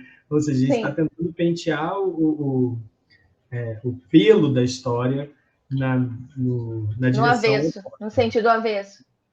Teriam muitas questões para debater aqui, enfim, eu acabo me empolgando e acabo também falando um pouco demais, se duvidar. Mas eu queria fazer uma reflexão, tentando fazer uma conexão com os dias atuais, especificamente sobre fontes que você utilizou, as crônicas, especificamente, né, que, você sabe, eu também usei, né? E uma reflexão que me veio e que eu acho que não é nenhum tipo de novidade, mas que é interessante a gente trazer aqui para conversar com o nosso público, e também ouvir um pouquinho de você falar disso, que são as idealizações positivas e negativas das mulheres, especificamente as rainhas, no caso, mas que mulheres do poder, né? E mulheres que estão em posição de poder. Então, quando a gente lê o Fernão Lopes, né, a gente encontra nas crônicas uma demonização da Leonor Teles, né, e uma santificação da Filipa, da Dona Filipa. Isso é muito observado, cara, não precisa ir longe, assim, a gente vê nos últimos 5 anos, nos últimos 10 anos, né? A gente vê como a opinião pública tratou a presidenta Dilma Rousseff, né? E como ela tratou nem vou muito longe, como ela tratou a companheira do Michel Temer, né? Bela Recatada do Lar. Exatamente, que virou até piada, né? Inesquecível. Inesquecível, Bela Recatada do Lar, e ao mesmo tempo a demonização que foi feita mesmo sobre a Dilma no período, né? Para além de apoios ou não políticos, no caso, né? A forma vil que foi tratada a figura da Dilma tem um aspecto misógino ali. Ao mesmo tempo, muito forte. O aspecto contrário de idealizar sob certos aspectos, entenda, Bela, Recatada e do Lar, também é misógino. Também é misógino. Então, né? Então, são duas faces da mesma moeda, né? E o quanto a gente enxerga isso é interessante. É óbvio que fazer esse tipo de comparação em longuíssima temporalidade pode soar anacrônico, mas a gente consegue ver certas continuidades no discurso sobre o papel da mulher que está no poder. Né? Eu queria ouvir você falando um pouquinho sobre isso. Bruno, a mulher no poder ela é inconveniente. A mulher no centro é inconveniente para o patriarcado, é inconveniente para as dinâmicas sociais que a gente está enfrentando. Então, qualquer mulher em qualquer posição de poder, seja esse poder a presidência do Brasil, seja uma sala de aula, ou um consultório médico, ou a liderança de uma empresa, a liderança de um time, essa mulher sempre será contestada porque ela vai sempre ser entendida como ou incapaz ou insana. Ou completamente ignorante ou completamente raivosa. Eu vou também, por exemplo, vamos lá, puxando também para uma figura do século XX, século XXI, eu vou na Angela Merkel, que era chamada de bulldog. A Dilma, vou voltar para a Dilma que as revistas publicavam que ela tinha arroubos emocionais de ira. Lembra? Era capa de revista isso. Os surtos da presidente Dilma. Descontrolada, né? A visão da mulher nacional, descontrolada, destemperada. A gente tem uma continuidade muito forte desse discurso da mulher como incapaz, descontrolada, emocional, ignorante. Posso colocar um apontamento que eu acho que eu não sei se eu posso contribuir muito, mas tem um ponto que é o que eu estudo até tentando dar uma palha para a pergunta de Game of Thrones. Duas figuras de mulheres importantes, que seria a Cersei Lannister e a Daenerys, porque elas são colocadas nessa produção, uma como capaz ao poder, mas quando chega nele, ela perde totalmente as estribeiras, e outra que está lutando, correndo, vencendo diversas provações, e ela mesma tem que se reafirmar sempre, e quando chega ao poder é colocada como louca, desequilibrada e queima todo mundo. Então, a visão da mulher em qualquer posição de poder é sempre uma visão incômoda para a sociedade. A sociedade não está ainda, 700 anos depois, não está preparada para entender que aquele local de poder também é feminino. E assim, a gente pode colocar isso para qualquer minoria que a gente fale. A sociedade também não está preparada para ver uma pessoa negra numa posição de poder, uma pessoa trans numa posição de poder, uma pessoa pobre na posição de poder. Olha o Lula. Que é visto como olha o Boulos. Exato, o Boulos. Aliás, o Boulos nem pobre é. Mas ele é uma pessoa que se envolve com as questões dos pobres. E impossibilitado de exercer o poder que ele poderia. Porque a sociedade estranha. A posição do poder é uma posição extremamente identificada com a posição do homem branco, hétero, cis, de meia idade. Então, essa continuidade é uma continuidade muito incômoda, que a luta é constante contra ela. É cansativo, mas tem que ser feito essa luta constante de se colocar nas posições, mesmo que elas sejam incômodas, se expor a essas circunstâncias patriarcais e misóginas e machistas, mesmo que elas sejam incômodas. É um dever. Porque se a gente não ocupar esses espaços, nós seremos cada vez mais afastadas desses espaços. E isso se adapta, essa questão, essa posição, se adapta a qualquer outra minoria. Enquanto nós, minorias, não ocuparmos os lugares que não querem que nós ocupemos, nós seremos cada vez mais distanciados desses lugares. Então, eu uso isso na tese, eu uso isso num artigo, eu não sei. É nosso papel ser o ariete que vai quebrar essa porta, que vai invadir a cidadela, entendeu? A cidadela do poder, a cidadela ideológica. É nossa função, é nossa obrigação ser esse ariete que vai abrir as portas, vai arrombar as portas dessa cidadela, desse núcleo fechado. Então, é absurdo que a gente, 700 anos, 1000 anos depois, ainda esteja discutindo se é lícito ou não, se é natural ou não, se é esperado ou não uma mulher no poder. Ou quando está no poder, e quando está no poder, está dentro de certos modelos específicos. Está dentro de certos modelos. Ela não pode, ela tem que ser domada, ela tem que ser adestrada para o poder. Sim. Ela não pode colocar a sua vontade, a sua especialidade, a sua expertise. Como a Dilma. Quando a mulher está no poder, até a Pernod fala, tem um capítulo dela que é a mulher sem alma. Ela tende à insanidade. Aí voltando lá na Daenerys, quando ela alcança o poder, ela se sente capaz, então ela fica insana e mata todo mundo. E isso é uma noção antes do medievo. É uma questão que a gente vê em escritos romanos, a gente vê escritos gregos, fontes da antiguidade. Igor tá aí, não tá?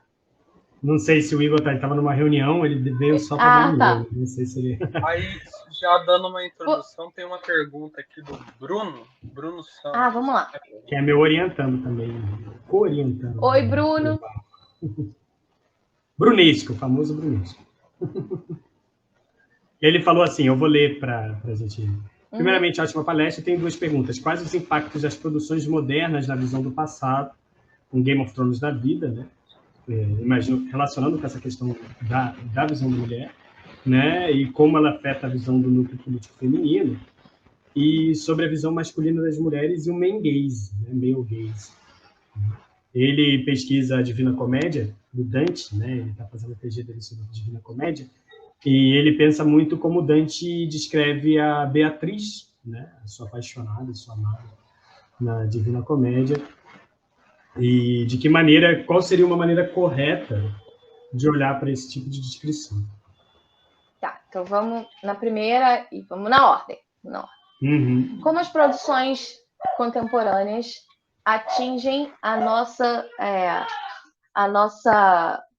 visão do passado, né? Como as produções Game of Thrones, The Witcher, Senhor dos Anéis, como isso nos leva a posições que podem vir a ser anacrônicas. A gente acaba atribuindo... Vou usar um termo bastante popular. A gente acaba atribuindo a articulação do poder histórico das mulheres a uma questão de empoderamento feminino, que é uma noção extremamente recente. A gente acaba atribuindo noções, visões, perspectivas, conceitos, ideias, ideologias a uma fonte, a um objeto de estudo, a um contexto que não se aplica. Então, existe uma necessidade muito grande da gente diferenciar o que nós achamos que hoje, popularmente, né? Nós, enquanto consumidores dessas produções, consumidores dessa literatura, dessa obra cinemática, etc, etc. O que nós achamos que é aquela representação de um medievo fantástico e o que de fato está nas fontes. A noção de uma mulher empoderada não está nas fontes sobre rainhas medievais. As rainhas não surgem dessa maneira. A gente tem que entender que o que a gente entende hoje como desejável, ou indesejável, às vezes não é o que, durante o contexto da nossa análise, da nossa pesquisa, é o que seria desejável ou indesejável. Modelar ou não, praticado ou não. Então é importante a gente fazer essa separação Claro, a nossa pesquisa será sempre influenciada pela nossa experiência particular. Você Mark Bloch fala isso no Apologia da História. Primeiro livro que eu comprei na graduação. Na primeira semana de aula, eu comecei já dentro do Apologia da História para nunca mais voltar. Então, Mark Bloch fala isso. Nós somos, a nossa vida, a nossa experiência, o nosso trabalho, tudo influencia no que a gente vai pesquisar. Se eu não fosse uma ferrenha feminista, eu jamais estudaria a história das mulheres. O meu trabalho, a minha pesquisa, eu entendo o meu trabalho como uma ferramenta na luta por justiça social das mulheres. O meu interesse é esse, a minha motivação é essa. Usar o meu trabalho, fazer com que o meu trabalho contribua para essa luta, contribua para essas conversas, para essas discussões. Mas eu não posso levar conceitos atuais, ideias, noções atuais, para um contexto que eles não se aplicam. Então, é isso que a gente tem que tomar muito cuidado. A gente gosta das produções. Por exemplo, vou dar um exemplo que parece anátema. Eu adoro o filme Troia. Troia, em termos historiográficos, é uma droga. Como entretenimento, ele é maravilhoso, é um filmaço. Mas em termos de pesquisa historiográfica, de pesquisa histórica, de rigor, não. É inviável, inclusive. Eu acho inviável. Se a gente fosse estudar o filme Troia, a gente teria que estudar com o que está errado no filme Troia. Tudo.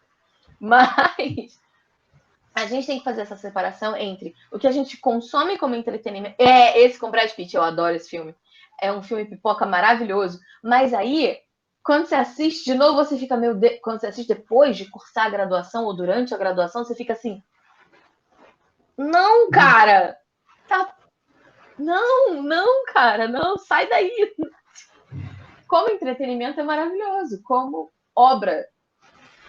Não, como obra só não. Nessa época estavam querendo colocar o Orlando Bloom usando arco flash em tudo quanto é lugar. Em tudo. Orlando Bloom em tudo. Orlando Bloom como arqueiro em tudo. E ele tá muito chato como pai, ele tá péssimo. Coitado do Orlando Bloom. Ele fez o dinheiro dele. Mas vamos lá. Voltando. Sobre a segunda... Eu espero que eu tenha... Eu assistindo Cruzada. Nossa, aquele... Eu passei Cruzada. O Brunesco elogiava a Cruzada pra caramba. Eu fui comentando as questões, assim, eu falo... tá vendo? Ainda bem que a Salva foi salva desse purgatório. Como entretenimento... O filme Cruzada é como entretenimento, incrível. Joia! Como história. Não. Tem um meme que é não. Então, é isso. Então, e aí, a gente trabalhou, só um comentário sobre o filme, a gente trabalhou o filme para ver as reapropriações do discurso cruzadístico na contemporaneidade. A gente não trabalhou para estudar as cruzadas lá no século XII, XIII, a gente trabalhou para dialogar com como o discurso sobre cruzadas foi apropriado, instrumentalizado agora, século XXI, instrumentalizado, exato. E aí a gente usou o filme para isso, né? E para isso o filme é para isso o filme é maravilhoso. Na mosca, para você entender como o conceito de cruzada é reapropriado, é incrível, né? Mas, sim, desculpa, foi só um comentário. Imagina. Eu imaginei que não fosse, tipo, para estudar, porque eu te conheço. E eu tô dizendo aqui, graças a Deus, a alma do Bruno foi salva do purgatório. Vamos lá. Sobre a Divina Comédia, Dante e Beatriz, enfim. Aí, deixa eu ler a pergunta de novo. Sobre a visão masculina das mulheres e o meio gay, na hora lembrei de como Dante descreve Beatriz na Divina Comédia. Nesse caso, qual é a maneira correta de olhar para esse tipo de descrição? Então, Bruno, maneira correta já te engessa um pouquinho. Se a gente for pensar em maneira correta, a gente já dá uma engessada na tua abordagem, tá? Então, o que eu te indico é o seguinte: é questionar por que esse autor descreve essa personagem daquela forma. Qual é o interesse? O que ele pretende ressaltar na Beatriz? Ele descreve a Beatriz como angelical, como etérea, como ela é a mulher ideal. Ela é a mulher ideal do Renascimento. Ela é posta nesse pedestal. E ela serve de modelo para tantas outras representações de mulheres que vêm depois dela, né? Então, por quê? Qual era o interesse de pegar a figura da mulher e apresentar como modelo dessa maneira? De que maneira o Dante instrumentaliza a noção, a própria ideia de mulher? Então, essa seria uma maneira mais apropriada. Apropriada é melhor do que correta. A maneira mais apropriada de abordar esse discurso. Por quê? Dentro do contexto social, político, cultural do Dante, essa representação dessa mulher daquela maneira era interessante. E dentro da obra dele, como isso pode ser? Cadê o contraposto? Cadê a anti-Beatriz dentro dessa obra? Então, você precisa entender que esse discurso, ele tem uma finalidade. Todo discurso tem uma finalidade. E todo discurso tem uma origem. Tem um estofo contextual. O que no contexto do Dante influencia ele de escrever mulheres da maneira que ele descreve a Beatriz? E se existe uma anti-Beatriz, o que no contexto do Dante favorece ele a escrever a anti-Beatriz? Entendeu? O Brunesco agora está tendo uma aula especial sobre análise de discurso, tá vendo? Que eu passei para ele, né? Podemos fazer, inclusive, uma fala sobre isso. Se vocês quiserem, eu tô aí, topo. Adoro falar sobre análise de discurso. Na próxima.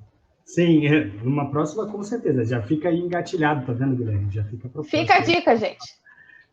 Fica a dica para um próximo ciclo de estudos, a gente trabalhar a análise de discurso. É um método muito interessante para análise histórica, né? Principalmente... Sim. Muito útil. Toda análise instrumento... salvou a minha vida. Aí, ó. Mas tem que ler aquele livro, hein? Tem que ler aquele livro. Tem que ler, cara. Tem que ler. Mas, de qualquer maneira, alguém tem mais alguma questão? Eu tenho, assim, se eu pudesse, eu falava de vários, falava da noção descendente de poder na Idade Média, conceito de teologia, conceito de um montão de coisa, mas a gente vai acabar estendendo muito tempo Estendendo muito. Então, assim, só para lembrar o pessoal que está assistindo, o link do formulário está nos comentários. A palavra certificada é fragmentária, né? Eu queria agradecer muitíssimo a Raquel, queria que ela, se ela quiser falar alguma coisa, finalizar falando alguma coisa, né? De qualquer maneira, muito obrigado pela sua presença. É sempre um prazer te ouvir falar, e é um prazer também te apresentar para o pessoal do Lefama, para os meus orientandos. Conheçam, sigam o trabalho da Raquel, ela tem uma academia.edu, não é isso, Raquel? Isso. Ela faz parte do GEMPO, Grupo de Estudos Medievais Portugueses, sediado na USP, né? Sigam também o trabalho deles. E, no mais, tem algum lugar em que o pessoal possa encontrar a sua tese, seus trabalhos? A minha tese está disponível na biblioteca da USP, na biblioteca de teses e dissertações da USP. A minha dissertação também está disponível na biblioteca de teses e dissertações da UFRJ. O meu na TCC base Minerva, não está. Né? A dissertação está na base Minerva. Na base Minerva, isso. Isso. A minha graduação não está, mas ela é muito crua, então eu posso falar sobre ela, sobre o meu TCC, sobre a minha monografia, mas o assunto é mais depurado na dissertação e depois, obviamente, depois... Na dissertação você desenvolve o conceito de literatura moralizante abusiva, né? Isso. E aí, então, gente, o meu academia.edu está disponível para todo mundo. As minhas redes sociais também estão disponíveis. Eu convido todos a participarem das minhas redes sociais. Eu falo muita besteira nas redes sociais. Eu concentro o trabalho no academia.edu e nas minhas redes sociais eu concentro a vazão de tudo isso que nós estamos vivendo. Então, se vocês quiserem ser amigos, vocês podem me chamar lá nas redes sociais. Se tiverem questões, dúvidas, se quiserem falar sobre o meu trabalho também, super acessível nas redes sociais, então é só me chamar. Tá bom? Agradeço demais a oportunidade, agradeço o carinho de todos e estou feliz de ter vindo, estou muito feliz. É isso, e tomara que você venha novamente e que você possa vir tanto a São José dos Campos, aqui na Univap, com a gente, quanto lá na UENG, dar essa palestra pessoalmente. Tá ótimo. Para os estudantes das universidades. A gente vai marcar isso, Guilherme. Oi? Aquela, quando eu terminar a live, só não sai do estúdio, né? Beleza. Então, valeu, gente. Muito obrigado pela presença de todos que assistiram. E para quem estiver assistindo depois da gravação. E besteira é importante. É correto. Besteira super importante. Com certeza. Tem que, como diz o streamer, o Luigi, tem que exercer o direito de rir da bobajada. Isso. Então é isso, gente. Ria a nossa espada. Exatamente, é isso. Boa noite a todos, muito obrigado e até o próximo ciclo de estudos mês que vem. Tchauzinho.